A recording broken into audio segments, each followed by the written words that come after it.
केंद्र से झारखंड को मिलने वाली राशि को लेकर सत्ता पक्ष और विपक्ष आमने सामने है। विकास के काम बाधित होने के लिए सत्ता पक्ष केंद्र को जिम्मेदार ठहरा रहा है। सवाल बकाया रॉयल्टी को लेकर भी उठ रहे हैं, तो बीजेपी ने हिम्मत सरकार की कार्यशैली पर सवाल उठाया है। शीतकालीन सत्र में एक बार फिर खनन क्षेत्रों का मामला उठा और केंद्र से मिलने वाली राशि को लेकर जोरदार बहस हुई। सत्ता पक्ष और विपक्ष ने एक दूसरे पर आरोप लगाया। मुख्यमंत्री हेमंत सोरेन ने कहा कि झारखंड अब 25 साल का हो चुका है और विकास की रफ्तार तेज हो रही है।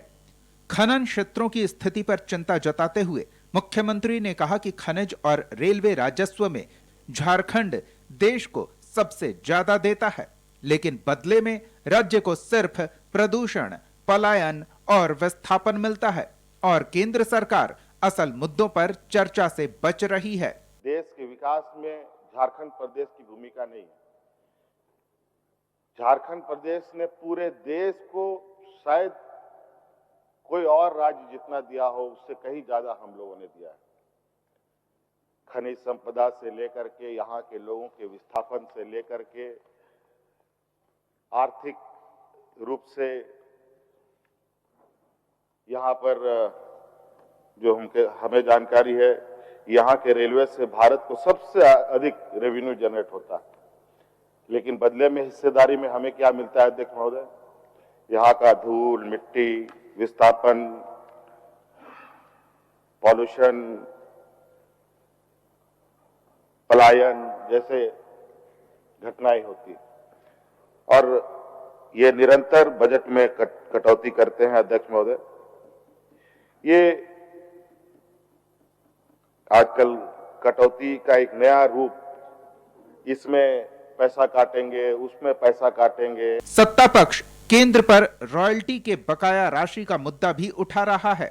जेएमएम और कांग्रेस ने कहा कि केंद्र पर झारखंड का 1,41,000 करोड़ रुपया बकाया है, जिससे झारखंड में विकास कार्य बाधित हैं।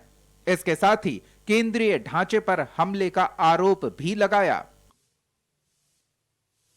बीजेपी का मतलब जानते हैं ना? भारतीय झूठा पार्टी या बड़का झूठा पार्टी। झूठ बोलता है ये लोग। केंद्रांश की राशि क्यों नहीं मिल रही है? नल जल योजना के संवेदक सड़कों पर क्यों हैं? और भी कई योजनाएं क्यों बंद पड़ी हुई हैं? प्रधानमंत्री आवास योजना क्यों नहीं आवंटित हो रहे हैं? मनरेगा में पैसे क्यों नहीं आ रहे हैं? 1,41,000 करोड़ रुपए जो हमारे रॉयल्टी और सेस के पैसे हैं, सुप्रीम कोर्ट ने भी आपको निर्देशित किया है, उसके बावजूद आप वो पैसे क्यों नहीं दे रहे हैं? कि हम तो अपना हक और अधिकार लेके रहेंगे, क्योंकि हमारी जवाबदेही जनता के प्रति है। प्रधानमंत्री जवाबदेही और जिम्मेवारी से भागते हैं,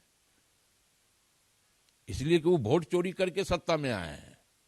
लेकिन हम महागठबंधन की सरकार जनता के दिलों पे राज करके जनता के आशीर्वाद और प्यार से सत्ता में आई है। वहीं बीजेपी ने कहा कि जो मांग की जा रही है उस पर एक कमेटी बनाकर राज्य सरकार को भेजना चाहिए। जहां मांगना चाहिए, जहां सारे फिगर्स को रखना चाहिए, वहां नहीं रख रहे। अब सुप्रीम कोर्ट के जजमेंट के अनुसार 2026 से जिन राज्यों का वास्तविक रूप से बकाया है वो अगले 10 वर्षों में उनको बराबर किश्तों में देना है। झारखंड ने तो अभी तक औपचारिक केंद्र सरकार के सामने प्रेजेंटेशन नहीं रखा। ये मंत्रियों से जाते हैं, मिल के आ जाते हैं, पर आपको औपचारिक रूप से रिप्रेजेंट करना होगा झारखंड के हित में जो कुछ भी हो।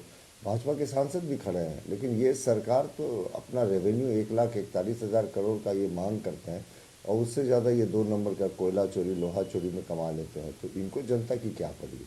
पिछले दिनों हेमंत सोरेन के दिल्ली दौरे को लेकर कई तरह की चर्चा चली थी, लेकिन सदन में सत्ता पक्ष और विपक्ष के तेवर काफी तल्ख दिखे और जोरदार चर्चा हुई। विकास कार्यों को लेकर दोनों ने एक दूसरे को घेरा और सत्ता पक्ष ने बकाये राशि की बात कह गेंद केंद्र सरकार के पाले में डालने की कोशिश की। कैमरामैन प्रदीप सिन्हा के साथ संतोष कुमार, रांची।